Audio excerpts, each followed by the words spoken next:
నమస్తే, welcome to Leo prime time debate. Tirumala Tirupati లడ్డూలో వాడిన నెయ్యి అడల్టరేషన్ ఈజ్ ఎస్టాబ్లిష్డ్ అంటూ గల్లీ నుంచి ఢిల్లీ స్థాయి దాకా ఉన్నటువంటి ప్రతి ఒక్క మీడియా చెప్పేస్తుంది. అయితే నిన్న జరిగినటువంటి అర్నబ్ గోస్వామికి సంబంధించినటువంటి ఒక నేషనల్ మీడియాలో కూడా దీని గురించే ప్రస్తావన. సో ఈరోజు ప్యానెల్లో ఉన్నారు సీనియర్ జర్నలిస్ట్ డివి శ్రీనివాస్ గారు, అదేవిధంగా సీనియర్ జర్నలిస్ట్ కనకదుర్గ వడ్లమణి గారు. సార్ నమస్తే. నమస్తే మేడం. నమస్తే. డివిఎస్ గారు, ఇది ఢిల్లీ నుంచి గల్లీ స్థాయిలో ప్రతి ఒక్కళ్ళ మధ్యలో ఇదే చర్చ. అసలు ఏం జరుగుతుంది ఏంటని దాదాపు ఏమేమి కలిపారనేది చాలా సిట్టు కూడా స్పష్టంగా ఇచ్చేసింది. దీన్ని ఎస్టాబ్లిష్డ్ అడల్టరేషన్ అని చెప్పేసి నేను అర్నబ్ గోస్వామి లాంటి వాళ్ళు కావచ్చు, మిగతా చాలా మీడియాలు ఏవైతే ఉన్నాయో నేషనల్ మీడియా కూడా దీని మీద ఫోకస్ చేసింది. సో ఇంత జరుగుతున్నా సరే మాది ఇంకా క్లీన్ చిట్ అని చెప్పుకుంటున్నటువంటి జగన్మోహన్ రెడ్డికి సంబంధించి ఆయన ఒకటే ఒక మాట మాట్లాడారు. 100 కోట్ల హిందువులు ఉన్నారు, పడుకునే ముందు లేచే ముందు వాళ్ళందరినీ తలుచుకో, బయటికి వచ్చి బహిరంగంగా క్షమాపణ చెప్పాల్సిందని చెప్పారు. సో దీన్ని ఎలా తీసుకోవాలంటారు సార్? మొత్తం హిందూ సమాజం భగ్గుమంటారు. ఇవాళ 2 తెలుగు రాష్ట్రాలు కాదు, దేశం మొత్తం భగ్గుమంటుంది అనమాట. ఇది మీరు చెప్పినట్టుగా నేషనల్ మీడియాలో ఇవాళ గతంలో జగన్మోహన్ రెడ్డి ప్రభుత్వంలో సుబ్బారెడ్డి, భూమన కరుణాకర్ రెడ్డి చేసినటువంటి మహాపాపం ఏది జాతీయ స్థాయిలో ఇవాళ గబ్బు పట్టారు. జగన్మోహన్ రెడ్డి ఇప్పుడు తను ఏంటంటే సిట్ ఛార్జ్షీట్ వచ్చిన తర్వాత ఆయన పార్టీ మౌనంగా ఉంటే బాగుండేది. ఉండకుండా ఎదురుదాడికి దిగేసరికి ఏంటి అసలు కల్తీ జరగలేదని, తమకి క్లీన్ చిట్ ఇచ్చేశారని ఇట్లా ఎదురుదాడికి దిగి వితండవాదం చేసేసరికి ఈ గబ్బు పట్టారన్నమాట. ఇప్పుడు అర్నబ్ గోస్వామి మీరే అన్నారు ఏంటి, స్పష్టంగా 59 లక్షల కిలోలు palm oil, palm kernel oil, palmolein, అంటే మీరు చేసింది నెయ్యితో కాదు లడ్డు, అదేంటి పామ్ ఆయిల్ లడ్డు, దాంట్లో 1,70,000 కిలోలు కెమికల్స్ కలిపారు. అంటే మీరు చేసింది అది మహాప్రసాదం, అదేంటది అత్యంత ప్రమాదకరమైన రసాయనాలతో చేశారు.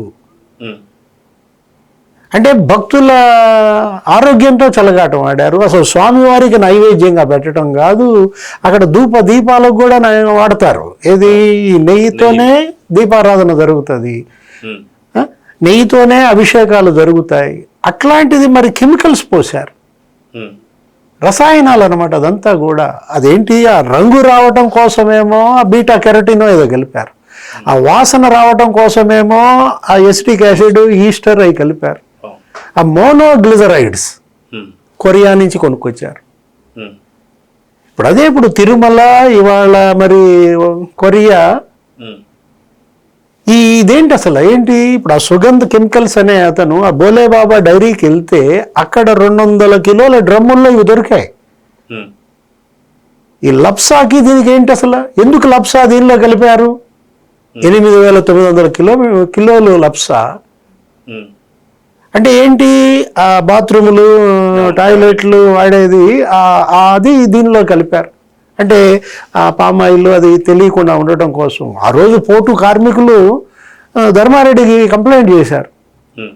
అసలు ఇది నెయ్యి కాదండి, ఇదేదో జారిపోతుంది, ఇది పేరుకుపోవటం లేదు అని ఫిర్యాదు చేస్తే ధర్మారెడ్డి ఆ రోజు ఏమని చెప్పాడు, ఓరోగానిక్. దాని పేరు అదే ఏంటి, బోలేబాబా ఆర్గానిక్ డైరీ కాదు, అది బోలేబాబా ఓరోగానిక్ డైరీ. అంటే ఆ పేరు పెట్టడంలోనే చూసావా ఆ మిస్ప్రిజం, ఆ కంత్రీతనం. అంటే ఇప్పుడు గతంలో అంటే ఇంకో విషయం ఇవాళ తాజాగా బయటపడింది ఏంటి, వీళ్ళు టెస్టులకు పంపింది ఈ బోలేబాబా డైరీ నెయ్యి కాదు, ఏదది వైష్ణవీనో లేకపోతే ఏఆర్ ఇవ్వదు కాదు, వాళ్ళు ఏంటి పంపింది హెరిటేజ్ దొడ్ల సంఘం కిలో ప్యాకెట్, అరకిలో ప్యాకెట్లు దొరికినాయి. అంటే వీళ్ళు చేసింది ఇప్పుడు జగన్మోహన్ రెడ్డి ఏమంటాడు, నాకు ఎన్డీడీబీ రిపోర్టు లేకపోతే ఎన్డీఆర్ఐ రిపోర్టు జంతు కొవ్వు లేదని వచ్చిందని అంటాడు. ఇప్పుడు అసలు వాస్తవంగా ఆ రిపోర్ట్ ఆయన చదివాడా? సుబ్బారెడ్డి కూడా అదే ప్రెస్ మీట్ పెట్టి మరీ మాట్లాడాడు. పక్కనే మిథున్ రెడ్డిని కూర్చోబెట్టారు కాపలాకి. సుబ్బారెడ్డి మాట్లాడుతూ జగన్ చెప్పింది చెప్పలా, చంద్రబాబు ఏది చెప్పాడో అదే కరెక్ట్ అన్నాడు. అంటే ఎన్డీటీవీ రిపోర్ట్లో ఎవరు చదివినా అదే రిపోర్ట్ ఉంటుంది సార్. అటు చంద్రబాబు నాయుడు గారు చదివినా అదే రిపోర్ట్ ఉంటుంది, మీరు అన్నట్టు వైవి సుబ్బారెడ్డి గారు చదివినా సరే అదే రిపోర్ట్ చదివారు. కానీ ఎందుకని జగన్మోహన్ రెడ్డి గారికి ఆ ఎన్డీటీవీ రిపోర్ట్లో అది కనిపించడం లేదంటే ఏం చెప్తారు? అంటే వితండవాదం, ఎదురుదాడి. ఇప్పుడు దొంగను పట్టుకున్నాం అనుకో, ఏం చేస్తాడు? దొంగే దొంగ దొంగ దొంగ అని అరుస్తాడు, లేదా తిరిగి నువ్వు దొంగ, మీ తాత దొంగ, అది ఇది అని చెప్పి వితండవాదం చేస్తారు. అది మామూలు దొంగ అయితే. జగన్ లాంటి దొంగ, సుబ్బారెడ్డి లాంటి దొంగ, భూమన్ లాంటి దొంగలు అయితే ఏం చేస్తారు? కొట్టి పారిపోతారు. ఇప్పుడు అది జరుగుతుంది ఇక్కడ. ఏది ఉల్టా చోర్ కొత్వాల్కో డాంటే హై. ఇప్పుడు ఆ సామెతలు ఇవన్నీ ఊరికే ఎందుకు పుడతాయి? ఉల్టా జగన్, చంద్రబాబుకో డాంటే హై. ఇక్కడ జగన్మోహన్ రెడ్డి చేసిన తప్పు అదే. అందుకే మరి అర్ణవ్ గోస్వామి కూడా అలా అంది. 100 కోట్ల మంది హిందువులు ఉన్నారు, గుర్తుపెట్టుకో జగన్మోహన్ రెడ్డి, నువ్వు పడుకున్నా నువ్వు నిద్ర లేచినా వాళ్ళని తలుచుకో అన్నాడంటే అందులో ఒక హెచ్చరిక. అది అర్ణవ్ గోస్వామి హెచ్చరిక కాదు, రిపబ్లిక్ టీవీ హెచ్చరిక కాదు, అదేంటి యావత్ హిందూ సమాజం హెచ్చరిక, మొత్తం భక్త సమాజం హెచ్చరిక. అది వార్నింగ్ అన్నమాట జగన్మోహన్ రెడ్డి. జగన్మోహన్ రెడ్డి ఇప్పుడు ఏదో రకంగా తన బాబాయిని కాపాడుకోవాలి, భూమన కరుణాకర్ రెడ్డిని కాపాడుకోవాలి. ఈ హిందువులు ఈ అగ్గి రగలకుండా ఉండటం కోసం దేశవ్యాప్తంగా తన పైన యాజిటేషన్, ఆందోళన ఎక్కడ వస్తుందో అనే భయంతో ఏం చేశాడు? Counter fire. ఇప్పుడు అడవిలో ఏం జరుగుద్ది? దావాగిని వచ్చింది అనుకో, అది దావాగినిగా వస్తుందంటే దాన్ని ఆపలేం. ఇప్పుడు ఇది కూడా అదే. ఇవాళ హిందూ సమాజంలో ఈ ఆగ్రహాలు పెళ్ళుబుకి ఇది దావాగినిగా మారుతోందని ఈయన ఏం చేశాడు? జగను అంబటి రాంబాబు దగ్గర కౌంటర్ ఫైర్ పెట్టాడు. లేకపోతే జోగి రమేష్ దగ్గర ఈ అరాచకమనో ఏదో ధ్వంసమనో కాలబెట్టుకోవటం, అక్కడ ఏదో హోమం చేపిస్తాడు. ఎక్కడ భూమన ఎపిసోడ్ బెడిసి కొట్టింది, అంబటి ఎపిసోడ్ భూమి రంగ్ అయింది, జోగి రమేష్ నిన్ను చూసావు, 2 చనిపోయారు. అంటే ఇవాళ జగన్మోహన్ రెడ్డి తప్పించుకోలేడు ఈ కేసుల్లో నుంచి. అతను ఇట్టి తప్పించుకోవటం కాదు, ఇవాళ మొత్తం పీఠాధిపతులు, మొత్తం స్వామీజీలు, భక్తులు, 100 కోట్ల మంది ఇవాళ జగన్ అంటే ఒక రకమైనటువంటి అసహ్యం అనాలా, ఆగ్రహం అనాలా, పెళ్ళుబుకుతోంది. అయితే కనకదుర్గ గారు, వాస్తవానికి చేసినదే తప్పు. అది 1 రోజు కాదు, 2 రోజులు కాదు. అదే టైంలో దాదాపు 2022లోనే ఇది ఎక్కడో నెయ్యి వాసన వస్తుందని చెప్పి పోర్టు కార్మికులు, ఇందాక డివిఎస్ గారు చెప్పినట్టు పోర్టు కార్మికులు చెప్పినట్టు వాసన వస్తుందని చెప్పేసి అన్నప్పుడే దాన్ని టెస్ట్కి పంపించినటువంటి అవి ఇంకా రిపోర్ట్స్ ఇంకా రాలేదు అంటే ఏ దేశానికి పంపించాలని చెప్పేసి అనుకోవాలి? ఆ రిపోర్ట్లు ఇప్పుడు వస్తాయా లేదా అంటే ఏం చెప్తారు? అసలు రిపోర్ట్లు ఎలా వస్తాయండి? ఎలా వస్తాయి? ఎందుకు వస్తాయి? తప్పు చేశాక పంపించామని చెప్తారు అంతే. ఇప్పుడు అసలు మొత్తం మీరు ఇష్యూ తీసుకుంటే నిన్న మొన్న కూడా మీరు గమనించండి, అందులో జంతువుల కొవ్వు లేదంటారు జగన్మోహన్ రెడ్డి, పంది కొవ్వు లేదంటాడు, గొడ్డు మాంసం లేదంటాడు. ఇక్కడ నేను మాట్లాడేది ఏంటంటే ఇందాక సార్ చెప్పినట్టుగా అర్ణబ్ గోస్వామి ఏదైతే 100 కోట్లు మంది పైబడి హిందూ జనాభా ఉంది కాబట్టి, అంటే హిందువుల్ని ఇంకా బాధ పెడుతున్నాడు ఆయన. ఇప్పుడు మనం ప్రసాదం అనేది ఒక ప్రసాదంలో చూస్తాం కదండి, దాంట్లో ఈ కొవ్వు కలవలేదంటే అసలు మాట ఏంటి అంటే ఇంకా మనుషుల్ని బాధ పెట్టాలి. ఆ తత్వం చెప్తున్నాను నేను. జగన్మోహన్ రెడ్డికి ఎంత సాడిస్టిక్ మెంటాలిటీ అంటే మీరు ఊహించండి. అసలు ఇప్పుడు దేవుడి ప్రసాదం దగ్గర బ్రాహ్మణ నాన్ బ్రాహ్మణ ఉండదు, దేవుడి ప్రసాదం దగ్గర వెజిటేరియనా నాన్ వెజిటేరియనా ఉండదు. మనం దేవుడి దగ్గరికి వెళ్ళినప్పుడు అందరం కూడా స్నానం చేసి పవిత్రంగా వెళ్తాం. అలాంటి చోట నువ్వు అసలు ఈ పదాలు వాడుతున్నాడంటేనే నాకు అది చాలా బాధగా ఉందండి. నిన్న ఎవరు సుభాష్ గారు మాట్లాడుతూ అర్నాబ్ డిబేట్లో, ఎవరు బీజేపీ ప్రతినిధి తెలంగాణ, ఆయన అదే అన్నాడు. సుభాష్ నిన్న కడిగి పెట్టాడు. ఇంకొక మాట అడిగాడు ఆయన, అసలు 319 రూపాయలకి నెయ్యి ఎక్కడొస్తుంది అంటూనే కార్తీక్ మధ్యలో ఇన్వాల్వ్ అయ్యాడు ఆయన, వైసీపీ అతను. అయితే యు లిజన్ అని చెప్తూనే ఉన్నాడు.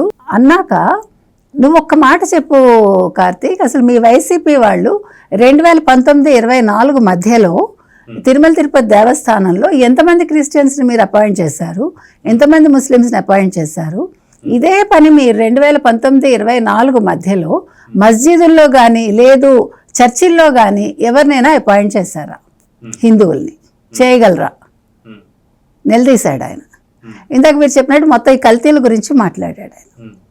మాట్లాడి ఇక్కడ నేను ఇంకొక పాయింట్ ఏం చెప్తానంటే, ఇవాళ మీరు ఒకటి గుర్తుపెట్టుకోండి, ఇవాళ నేషనల్గా ఇది చర్చ జరుగుతోంది. నిన్ననే ఎందుకు జరగాలి అంటే, మీరు గమనిస్తే మన కూటమి ప్రభుత్వం మొన్ననే ఎందుకు ప్రెస్ మీట్ పెట్టింది? ఎందుకు పెట్టింది? ఒక టీడీపీ, ఒక జనసేన, ఒక బీజేపీ, చంద్రబాబు నాయుడు, పవన్ కళ్యాణ్, మాధవ్ కలిపి ఎందుకు పెట్టారంటే they waited for the report. అదేవిధంగా ఇవాళ జాతీయ స్థాయిలో ఇది ఒక చర్చకు వచ్చిందంటే వాళ్ళు కూడా పూర్తి వివరాలు వచ్చే వరకు ఆగారు అనేది మనం అర్థం చేసుకోవాలి. అంటే గవర్నమెంట్లో ఉన్న వాళ్ళకి నిన్న మొన్న రిపోర్ట్ వచ్చిందంటే మరి వైసీపీ వాళ్ళకి దాదాపు 10 రోజుల క్రితం వచ్చింది. అంటే వాళ్ళకి వస్తుందండి, వాళ్ళకి దొంగ రిపోర్ట్లు వస్తాయి కదా, అన్ని దొంగ బుద్ధులు ఉండే వాళ్ళకి ఉన్నారు కాబట్టి వాళ్ళు ముందు ఏమంటే తప్పు చేసిన వాడే ముందు రియాక్ట్ అవుతాడు. ఇంకో ఆ రియాక్ట్ అవడంలో కూడా మీరు గమనిస్తే కనుక అయితే ఇప్పుడు A1 నుంచి A36 వరకు అందరూ ఒకటే మాట్లాడతారు, ఒకే స్క్రిప్ట్ ఉంటుంది. మొన్న అదే మాట్లాడారు, నిన్నను అదే మాట్లాడారు జగన్మోహన్ రెడ్డి. మీరు గమనిస్తే ఇంకా వేరే ఉండదు. ఎందుకంటే వాళ్ళు ఇప్పుడు మనకి బ్రాహ్మడును ఆవు కథ తెలుసు.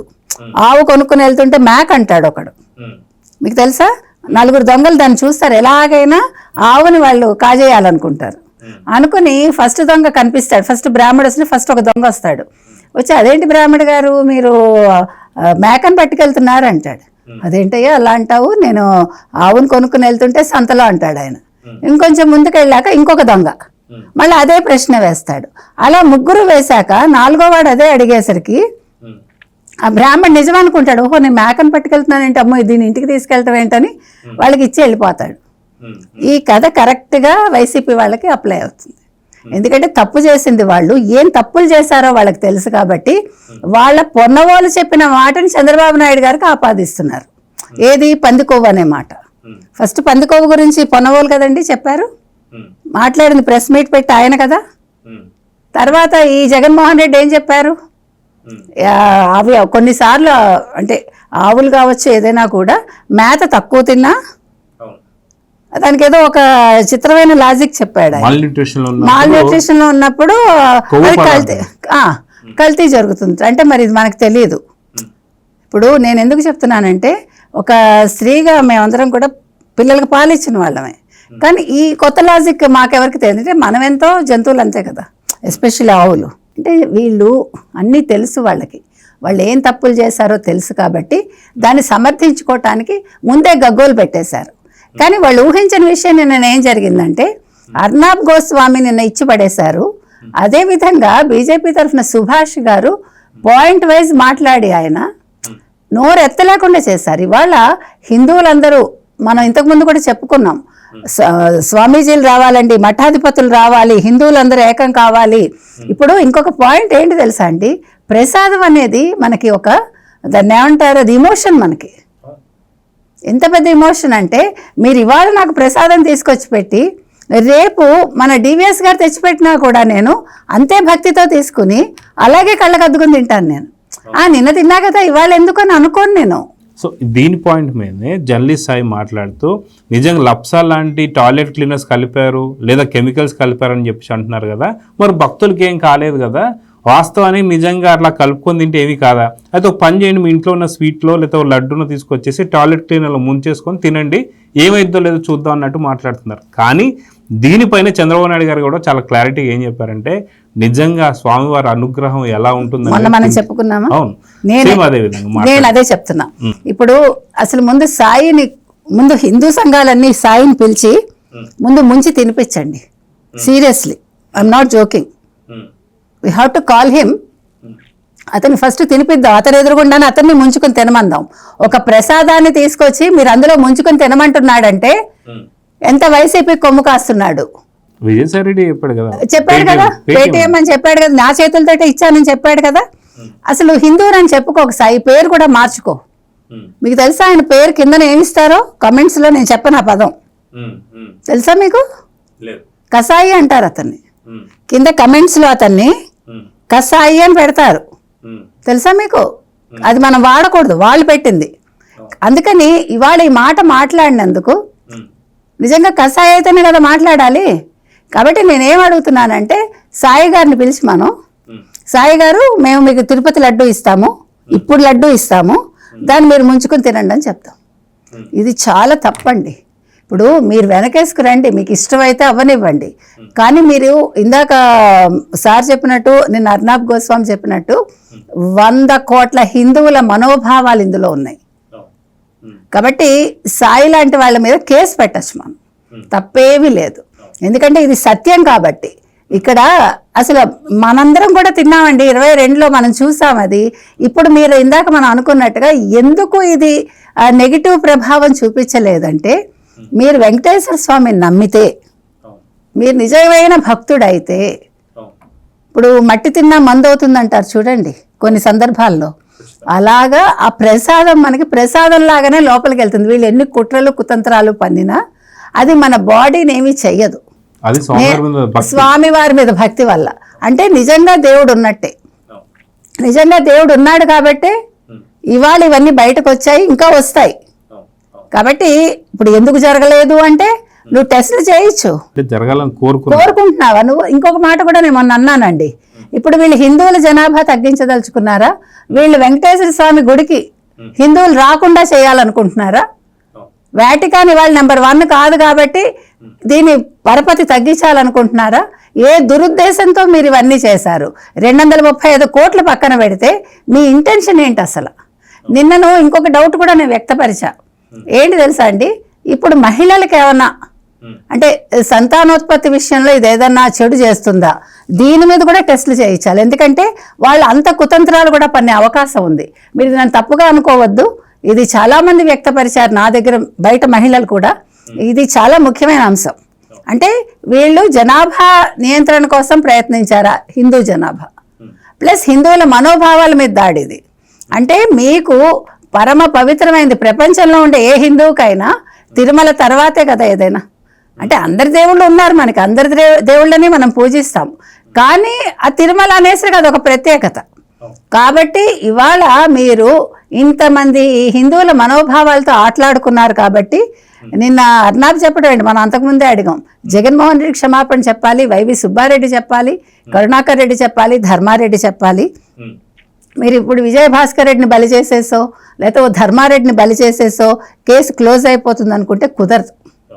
అది మనం చెప్తున్నాం. అయితే డివిఎస్ గారు, వాస్తవానికి నిన్న డిబేట్లోనే చాలా స్పష్టంగా అర్నబ్ గోస్వామి ఒక మాట మాట్లాడాడు. అప్పటికీ వితండవాదం చేస్తున్నటువంటి ఒక కార్తీక్ని తను సముదాయిస్తూనే, సరే ఇదంతా తీసి పక్కన పెడితే నిజంగా జగన్మోహన్ రెడ్డి క్రిస్టియనా కాదా అంటే దాని గురించి ఇప్పుడు ఎందుకు అంటాడు?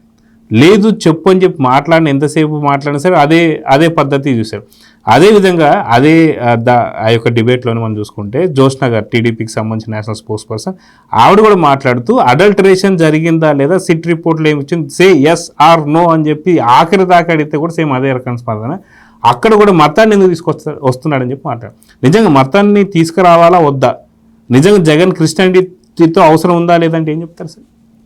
జగన్మోహన్ రెడ్డికి హిందుత్వం మీద నమ్మకం లేదు, క్రైస్తవం పైన నమ్మకం లేదు, డబ్బు పైనే, అధికారం పైనే. అంటే ఆయన ఏంటి, ఆయన కులం డబ్బు కులం, ఆయన మతం అధికార మతం. ఇప్పుడు నిజంగా క్రిస్టియన్ అయితే తల్లి మీద కేసేస్తాడా? విజయమ్మ బైబిల్ పట్టుకొని నడుస్తుంది. ఇవాళ బైబిల్ ఎక్కడ మూల పడేశారా? తల్లి మీద. మరి విజయమ్మ మీద కేసు వేసాడంటే అది బైబిల్ మీద కేసు వేసినట్టే. ఇప్పుడు షర్మిల భర్త అనిల్ కుమార్ ఒక మత బోధకుడు. మనం చూసాం బ్రదర్ అనిల్ కుమార్, ఆయన అనేక చోట్ల కూటములు నిర్వహిస్తూ ఉంటాడు. నిజంగా జగన్ క్రిస్టియన్ అయితే అనిల్ కుమార్ లేకపోతే రాజారెడ్డి లేకపోతే షర్మిల వాళ్ళ ఆస్తులు లాక్కుంటాడా? మరి క్రిస్టియన్ ఎలా అవుతాడు? ఇప్పుడు క్రీస్తు ఏం చెప్పాడు, క్రీస్తు ఏం చెప్పాడు? దై లవ్ యువర్ నైబర్ ఉంటుంది. అక్కడ నువ్వు వెళ్తే బోర్డు మీద రాసి ఉంటుంది, నీ వలే నీ పొరుగు వాణిని ప్రేమించుము. జగన్ ప్రేమిస్తాడా? అంటే పొరుగు వాణిని ప్రేమించటం కాదు, జగన్ ప్రేమించేది ఇద్దరిని, డబ్బు అధికారం. ఇది తప్ప ఇంక అతను ఎవరిని ప్రేమించాడు. ఇప్పుడు మనం అంటోంది అదే, ఏది ఆయన అటు క్రిస్టియన్ కాదు ఇటు కాకపోతే ఆయన మొన్న ఏమని చెప్పాడు, నేను 4 గోళ్ల మధ్య రోజుకు 4 సార్లు బైబిల్ చదువుతా అని చెప్పాడు. అసలు క్రైస్తవులు కూడా ఇవాళ జగన్మోహన్ రెడ్డికి ఓటు వేయడానికి సిద్ధంగా లేరు, వేయరు కూడా. ఎందుకంటే అంత ద్రోహం చేశాడు అతను. క్రైస్తవులకు జరిగిన ద్రోహం కాదా అని అడుగుతున్నా. షర్మిల ఆస్తి లాక్కోవటం క్రైస్తవులకు జరిగిన ద్రోహం కాదా అని అడుగుతున్నా. విజయమ్మ మీద కేసు వేయటం. చెప్పండి, నేను అడుగుతుంది ప్రశ్న జగన్మోహన్ రెడ్డి కాదు, నేను అడుగుతుంది ప్రశ్న క్రైస్తవ సమాజాన్ని. ఆ తల్లిని అడుగుతున్నా, ఆ చెల్లిని అడుగుతున్నా. అరే బైబిల్ చూడందే, బైబిల్ పట్టుకోందే నిద్రపోదాయా తల్లి? ఈ వీళ్ళు అసలు నోరు తెరిస్తే బైబిలే. ఎవరు మూడు పెళ్ళం, ఎవరు షర్మిల మాట్లాడినా లేకపోతే ఆయన అనిల్ మాట్లాడినా బోధనలే కదా. మరి ఏంటి వాళ్ళే జగన్మోహన్ రెడ్డిని ఎందుకు ద్వేషిస్తున్నారు? కారణం ఇదే కదా. అతను అదే ఏంటి అర్ణవ్ గోస్వామి ఆయన ఏమన్నాడంటే, జగన్మోహన్ రెడ్డి నాకు తెలిసినంతవరకు క్రిస్టియన్, కానీ హిందూ దేవాలయాల్లో అన్య మతస్థులను ఎందుకు పెట్టాడు? అదే ఆ కార్తీక్ డిఫెన్స్లో పడ్డట్టున్నాడు. మతం గురించి ఎందుకు తెస్తారు, మతం గురించి ఎందుకు తెస్తారు, మతం గురించి ఎందుకు తెస్తారు? అసలు టీటీడీ ఏంటి? అదొక ధార్మిక సంస్థ, అదొక మత సంస్థే కదా. కాకపోతే పరమత సహనం పాటించమనే చెప్పుద్ది, పరమత ద్వేషాన్ని రెచ్చగొట్టేది కాదు టీటీడీ అయినా తిరుమల అయినా. ఇప్పుడు అందులో మరి నువ్వు చైర్మన్గా భూమన కరుణాకర్ రెడ్డిని ఎలా పెడతారు? ఆయన గతంలో నాస్తికుడు, రాడికల్, ఆర్ఎస్సీలో పనిచేశారు అన్నదమ్ములు ఇద్దరు. ఆ భూమన కరుణాకర్ రెడ్డిని ఆయనే తప్పు చేశాడు, రాజశేఖర్ రెడ్డే మెంబర్ చేశాడు, తర్వాత చైర్మన్ చేశాడు. అప్పట్లోనే నీకు పెద్ద ఇది వచ్చింది, ఏది అసలు నిరసన మామూలుగా కాదు. అది నల్లరాయి, దాన్ని చెప్పుతో కొడతానన్నాడంటే ఇతను. అవును సార్. ఎవరు? భూమన కరుణాకర్ రెడ్డి. ఇక అసలు వాళ్ళ అన్న భూమన్, ఆయన అసలు మామూలుగా ఇక ఆయన ఫేస్బుక్లో వాటిల్లో అది ఆ హిందూ ద్వేషం, అది మనం చెప్పాల్సింది కాదు. ఆలయాల్లో ఉన్నటువంటి ఆ విగ్రహాల గురించి, ఆ భంగిమల గురించి పచ్చి బూతు రాస్తాడు. విరసమా మరి ఏదో సరసమా నాకు తెలియదు సంఘాలు. అంటే ఒకటి ఆ భూమన్న తీసుకొచ్చి జగన్ ఏం చేశాడు, టీటీడీ ఉద్యోగుల శిక్షణ సంస్థకి అధ్యక్షుడు చేశాడు, ట్రైనర్ కింద చేశాడు, అకౌంట్ ట్రైనర్. ఇప్పుడు ఆయన కూతురు పెళ్లి ఎలా చేశాడు భూమన కరుణాకర్ రెడ్డి? మొత్తంలోనే చేశాడు. అదే అడుగుతోంది అర్ణవ్ గోస్వామి. ఇప్పుడు సుబ్బారెడ్డి భార్య స్వర్ణ మేడం ఎక్కడ ఉంటారు? ఆమె ఇడుపులపై ఘాటుకు వస్తే రాజశేఖర రెడ్డి సమాధి దగ్గర అక్కతో పాటు బైబిల్ పుచ్చుకునే ఉంటారు కదా, బైబిల్ చదువుతూనే ఉంటారు కదా. సుబ్బారెడ్డి సూపర్ స్వామి అంటాడు. సుబ్బారెడ్డి భార్య చేతిలో ఉండే బైబిల్ ఏమంటావు? అదేమంటే ఆవిడ జగద్రక్షక గోయిందా అంట. జగన్ రక్షక గోయిందానా? జగద్రక్షక, జగన్ రక్షకనే అందాడు. జగద్రక్షక గోయిందా అనాల్సిన. జగన్ తులాభారంలో కూర్చోబెట్టి బాగా తూశారు, ఏదో బెల్లమో బంగారమో తూసి అప్పుడు మూడు బెల్లం జగన్ రక్షక గోయిందా అంటే నిజంగానే గోయింద కొట్టాడు. అందుకే పోయాడు సార్. ఇక్కడ చూడాల్సింది, ఇవాళ మేల్కొనాల్సింది డిప్యూటీ సీఎం పవన్ కళ్యాణ్ చెప్పినట్టుగా ఇవాళ భక్తులు మేల్కోవాలి, హిందూ సమాజం మేల్కోవాలి, నిద్రాణం నుంచి బయటకు రావాలి. ఎల్వి సుబ్రహ్మణ్యం గారు చెప్పినట్టుగా ఇవాళ ఏంటి, తెలియక చేసిన తప్పుకే చంపలేసుకుంటామే. తెలిసి ఉద్దేశపూర్వకంగా కోట్ల మంది భక్తులతో ఇతను ఆ సింథటిక్ లడ్డు తినిపించాడంటే జగన్మోహన్ రెడ్డి పొర్లు దండాలు పెట్టు. జగన్మోహన్ రెడ్డి, భూమన కరుణాకర్ రెడ్డి, సుబ్బారెడ్డి వెళ్ళి తలనీలాలు ఇచ్చుకొని ప్రాయశ్చిత్తం చేసుకోండి అని ఎవరు చెబుతున్నారు? జగన్కి సీఎస్గా పనిచేసిన సుబ్బన్న చెబుతున్నాడు. అదే సిట్ రిపోర్ట్లో కూడా డెలిబరేట్లీ అంటే కావాలని చేశారని చెప్పి కూడా ఎస్టాబ్లిష్ చేసింది సార్. అసలు ఇంకోటి ఎన్డీడీబీ రిపోర్టు, ఈ ఎన్డీఆర్ఐ రిపోర్టు డబ్బులు కొన్నాడు జగన్మోహన్ రెడ్డి అని చెబుతున్నారు. అవునండి. ఈయన ఎవరు కొత్తగా వచ్చాడు, ఎవరు ఓవి రమణ, టీటీడీ బోర్డు మాజీ సభ్యులు వాళ్ళు సంచలన వ్యాఖ్యలు చేశారు. ఏమని, అసలు జగన్మోహన్ రెడ్డి ఆ ల్యాబులను కూడా కొనేశాడు. మనకి తెలిసి జగన్మోహన్ రెడ్డి ఇన్నాళ్ళు కోర్టులతో చెడుగు ఆడుతున్నాడు. సిబిఐ, ఈడీ, సిఐడి దర్యాప్తు సంస్థలతో కబడ్డీ ఆడుతున్నాడు. వ్యవస్థతో ఆటగాడు ఏదో ఉంటుంది అనుకున్నాం, కానీ ఇతను చివరికి ల్యాబులతో కూడా ఆడుకున్నాడు. ఎందుకంటే ఈ కేసులో 2 నిందితులు ప్రిన్సిపల్ సైంటిస్టులు, 35, 36 బత్తులా ఏదో కదండి సురేంద్రనాథ్, కులకర్ణి, డాక్టర్ కులకర్ణి 36. అంటే నిందితులుగా వాళ్ళ సైంటిస్టులు ఉన్నారు కాబట్టి ల్యాబుల్ని మేనేజ్ చేసి మరి డబ్బులు ఇచ్చి తెప్పించారు అని అంటున్న దాంట్లో వాస్తవం ఎంత ఉందంటే డబ్బు. జగన్ ఏది చేసినా అతను డబ్బే కదా. ఇప్పుడు నేను ర్యాలీ చేశాడు, డబ్బుతో ర్యాలీయే కదా ఇది. అంతకుముందు అంబటి రాంబాబు డబ్బు పరుచుకుంటూ డబ్బు మీద నడుచుకుంటూ వెళ్తుంటాడు అతను. ఏది అది జగన్మోహన్ రెడ్డి కాదు, డబ్బు మోహన్ రెడ్డి, గబ్బు మోహన్ రెడ్డి అయ్యాడు, మోహన్ రెడ్డి అయ్యాడు. అయితే కనకదుర్గ గారు, వాస్తవానికి జస్ట్ ఇప్పుడే బ్రేకింగ్ ఇంకొక న్యూస్ ఏంటంటే, కల్తీ నెయ్యే కాదు అసలుకి లడ్డూలో వాడిన ప్రతి ఒక్క దినుసులు కూడా కల్తీ అని చెప్పేసి ఇప్పుడు లేటెస్ట్గా ఇప్పుడు దానిపైన కూడా ఎంక్వైరీ చేయాలని చెప్పి పెద్ద ఎత్తున వస్తుంది. వాస్తవానికి యాలకులు కావచ్చు, లేదంటే దాంట్లో వాడేటువంటి ఒక ఏమంటారు అనమాట ఎండు ద్రాక్ష కావచ్చు, ఇవన్నీ కూడా 8 mm లెవెల్లో ఉండాల్సింది 4 mm గడిపోయాయని చెప్పి నాసి రకం అని చెప్పి తెలుస్తుంది. అదే కాకుండా ఓన్లీ తిరుమల కాదు, దాదాపు 1 సంవత్సరం పాటు శ్రీశైలానికి కూడా అదే రకమైన నెయ్యి వెళ్తే అక్కడ వచ్చిన ఫిర్యాదులతో మళ్ళీ మార్చారని చెప్పేసి అంటున్నారు. సో వీళ్ళు దాదాపు కొన్ని 100 గుడులని ఇట్లనే ధ్వంసం చేశారని చెప్పి ఇప్పుడు సిట్ పేర్కొంది. సిట్ లోపల ఉన్నటువంటి కొన్ని ఆలయాల పేర్లు కూడా ఇచ్చింది. అంటే ఈ యొక్క విధ్వంసాన్ని ఎలా చూడాలంటారు? మీకు మొన్న డిబేట్లో నేను ఇదే మాట్లాడాను, మీకు గుర్తుంటే. శనగపిండి కల్తీయా కాదా చూడండి, ద్రాక్ష అండ్ జీడిపప్పు కల్తీయా కాదా చూడండి, అసలు యాలకులే వాడారా అని అడిగాను నేను. ఎందుకంటే చైనా బియ్యం మనకు తెలుసు, అట్లా ఇప్పుడు కొరియన్ రసాయనాలు వాడినట్టు చైనావి ఏమైనా వాడారా, లేదా జొన్నపిండి వాడారా, అది కూడా తెలియాలి. అదేవిధంగా నేను ఇంకో మాట కూడా అడిగా ఇంతకుముందే. ఇప్పుడు ఈ ఒక్క తిరుమలే కాదు, మొత్తం అన్ని గుళ్ళు, ముఖ్యమైన గుళ్ళు ఏవైతే ఉన్నాయో ఆంధ్రప్రదేశ్లో అన్ని చోట్ల కూడా మీరు ప్రసాదాలు ఏ రకంగా ఉన్నాయో నాణ్యత పరిశీలించమని లాస్ట్ టైమే నేను అన్నా. సో ఇవాళ నేను మాట్లాడింది నిజమే అన్నట్టుగా తెలుస్తోంది. కాబట్టి ఇవాళ దీని మీద మళ్ళీ ఎంక్వైరీ వేయాలండి. మీరు అన్నట్టుగా అసలు ఒక విషయంలో కాదు, అంటే అసలు సిగ్గుండాలండి మనుషులకి. ఏది తింటున్నాం, ఏది తింటలేదు, మనం ఏం పెడుతున్నాం అనే దాని మీద ఒక అవగాహన ఉండి చేశారు వీళ్ళు. ఇప్పుడు తెలియక చేయటం వేరు, తెలిసి చేయటం వేరు, తెలిసి తెలియక చేయటం వేరు.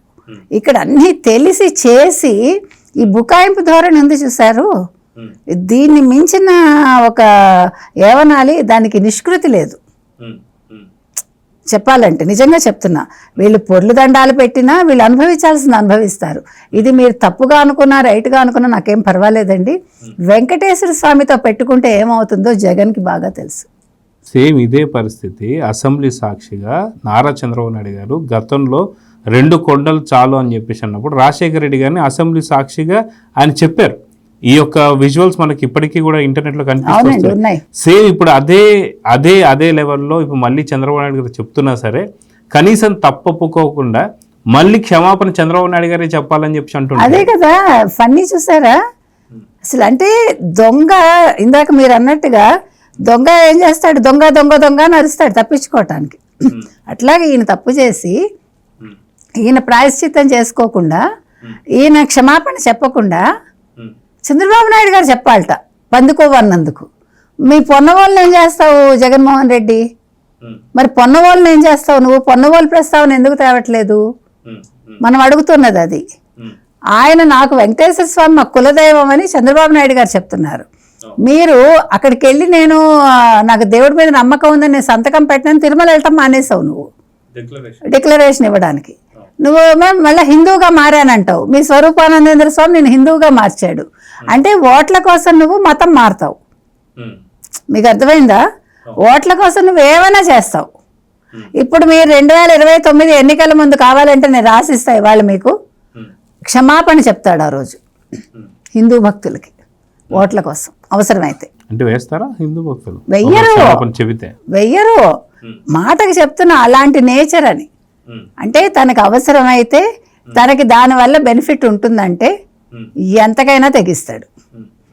అది నేను చెప్తున్నా. అంటే జగన్మోహన్ రెడ్డి అనే వ్యక్తికి వెన్నెముక లేదు, నేను అనేది లేదు. ఇందాక సార్ చెప్పినట్టుగా అతనికి 2 డబ్బు అధికారం, 2 కళ్ళు. అతని జీవిత పరమార్థం అదే. ఇప్పుడు తండ్రిని అడ్డు పెట్టుకుని ఆ రోజు అధికారం కోసం ప్రాకులాడాడు. ఒక విజయసాయిరెడ్డిని అడ్డు పెట్టుకుని డొల్ల కంపెనీల ద్వారా 43,500 కోట్లు సంపాదించుకున్నాడు. ఇంకా దాహం తీరక ఆయన ఇవాళ లడ్డూ మీద పడ్డాడు. ఈ లడ్డూ మీద పడ్డం అనేది ఒక డబ్బు కోసం కాదు. నేను ఇందాక చెప్పినట్టుగానే ఇక్కడ మతం అనేది అడ్డు పెట్టుకున్నాడు ఒకటి. 2, హిందువుల మనోభావాలు దెబ్బతీయటం అనేది చాలా పెద్ద కుట్ర. నేను ఇంకో మాట కూడా అంటానండి, తప్పో రైటో నాకు తెలీదు. దీని వెనకాల ఏ విదేశీ హస్తం ఉంది అది కూడా తేల్చాలి. లేదు, నిన్న అర్నబ్ గోస్వామి గారు చెప్పారు సార్. అదే వాస్తవానికి విదేశీ క్రిస్టియన్ సంస్థలు ఎవరున్నారు, క్రిస్టియానిటీ మిషనరీస్ దట్స్ వాట్. ఇది ఇంతకు ముందు కూడా అడిగాను నేను. అవును, 2019 నుంచి 24 దాకా క్రిస్టియన్ మిషనరీస్ ఎన్ని వచ్చాయో లెక్క తీయాలి. నేను అడుగుతున్నా, నేను మొన్న కూడా అడిగా, ఇవాళ కూడా అడుగుతున్నానండి. ఎందుకంటే ఇప్పుడు చాలా క్లియర్ కట్ గా రావాలి మనకి. ఏ మిషనరీ సంస్థలు ఉన్నాయి, ఎవరున్నారు, వాళ్ళ ఉద్దేశం ఏంటి, అంటే వాటికాన్ మీరు నెంబర్ 1 చేయాలనుకుంటున్నారా? What is your intention? Hindu భక్తులు తగ్గించాలనుకుంటున్నారా, లేకపోతే భక్తి తగ్గించాలనుకుంటున్నారా? తిరుమల లడ్డూ మీద వాళ్ళకి అయిష్టత తీసుకురావాలనుకుంటున్నారా? చాలా అంశాలు ఉన్నాయి దీంట్లో. ఇవాళ లడ్డూ అనేది మొత్తం, అంటే ఇది ఆంధ్రప్రదేశ్కి సంబంధించింది కాదండి, ప్రపంచంలో ఉన్న హిందూ భక్తులందరికీ సంబంధించిన అంశం ఇది.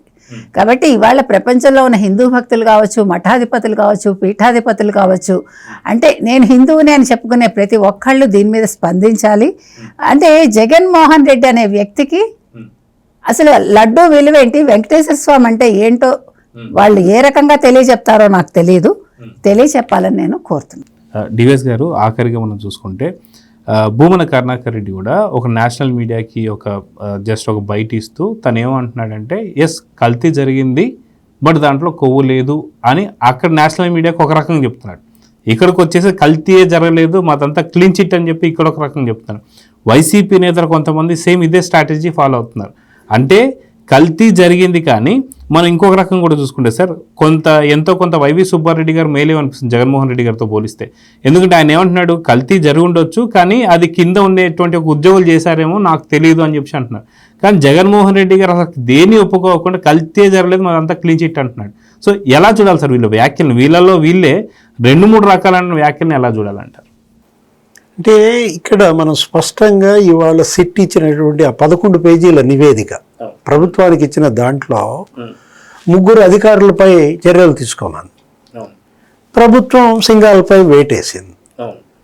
మరి ఇంకా ధర్మారెడ్డి, ఆ బాలాజీ అధికారులు వాళ్ళపై ఏ చర్యలు తీసుకుంటారో చూడాలి. ఆ 11 పేజీల నివేదికని అధ్యయనం చేసినటువంటి కేబినెట్ ఒక విచారణ కమిషన్ ఏర్పాటు చేయాలని కమిషనర్ ఆఫ్ ఎంక్వైరీస్కి ఏదో మాట్లాడుతున్నారు. అది చూసి వీళ్ళు గగ్గోలు పెడుతున్నారు. సుప్రీమే డిసైడ్ చేసిన తర్వాత, సిట్ ఛార్జ్ షీట్ సబ్మిట్ చేసిన తర్వాత కమిటీ వేయటం ఏంటి అంటే మమ్మల్ని జైలుకి పంపడానికే ఆ కమిటీ వేస్తున్నారంటూ మళ్ళీ ఈ రభస అంతా దాని గురించే అన్నమాట. మీకు నిజంగా చిత్తశుద్ధి ఉంటే మీరే తప్పు చేయకపోతే భయం ఎందుకు మీకు? సుబ్బారెడ్డి యాక్సిస్ బ్యాంక్ లావాదేవీలు ఎందుకు ఇవ్వడు ఆయన? మేడం స్వర్ణ యాక్సిస్ బ్యాంక్ లావాదేవీలు చెప్పడా? అంటే ఏంటి, నేను సత్యశోధన పరీక్షకైనా సిద్ధమే అంటాడు. ఏ గుళ్ళో అయినా సరే ప్రమాణం చేస్తానంటాడు. నువ్వు గుళ్ళో ప్రమాణం అవసరంలా, లై డిటెక్టర్ పరీక్ష అవసరంలా, బ్యాంక్ లావాదేవీలు ఇచ్చేస్తే సరిపోదు. అంటే ఇది బాగా తేలిగ్గా కనపడుతుంది. ఏది, భూమన కరుణాకర్ రెడ్డి అక్కడికి వచ్చి కర్పూరం ఆరిపాడు అఖిలాండం దగ్గర, జోగి రమేష్ ఇక్కడికి వచ్చి అరచేతిలో కర్పూరం పెట్టాను అన్నట్టుగా బిల్డప్ ఇస్తే కింద దీపంలో పెట్టుకుని తిప్పాడు. దీపం కింద మళ్ళీ ఒక ఆకు ఉంది సార్, అది ఒక తమలపాకు కూడా పెట్టుకుని. అంటే ఇక వాళ్ళలాగా నేను కూడా చేసేద్దామన్న సుబ్బారెడ్డి ఆలోచన, జగన్మోహన్ రెడ్డి ఆలోచన ఏదో రకంగా కల్తీ జరగలేదు అంటూ మైండ్ గేమ్, ప్రజల్ని నమ్మించేటటువంటి ఒక కుట్ర. అబ్బో మామూలు ఆటగాడు కాదు. ఏంటది, ఆటగాడు అరే జనం మైండ్తో ఆడుకుంటున్నాడు. మైండ్ గేమ్లో జగన్ మించినాడు లేడబ్బా.